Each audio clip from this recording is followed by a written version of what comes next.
ဒါအထူးသတိပြုရမယ့်ကိစ္စပေါ့နော်ဒီလိုကာလမှာဒါဒီအပျော်လွတ်တဲ့မိဘုံမြန်တွေကနေပြီးတော့ပေါ့နော်ဒါမိသားစုတွေရဲ့ဒါဘဝတွေကိုအချိန်မီဒါပျက်စီးသွားနိုင်တယ်ပေါ့နော်အဲ့တော့ဒီကာလမှာကဒါဒနီမိုးထရန်ကအိမ်နေပြင်အောင်အိမ်နဲ့နေထိုင်ကြတဲ့သူတွေဒါညဘက်မှာအထူးဂရုပြုပြီးတော့ပေါ့နော်ဒါအိတ်ဆက်တင်တယ်ဒါအမြဲတမ်းသတိဝိရိယနဲ့ဒါ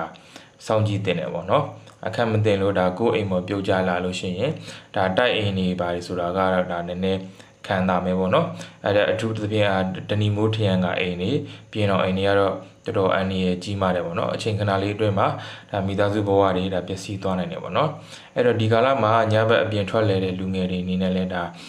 မိမိရဲ့လုံခြုံရေးကိုအထူးပြုပြုတင်တယ်အပြောကနေအပြတ်ဖြစ်ပြီးတော့ပေါ့နော်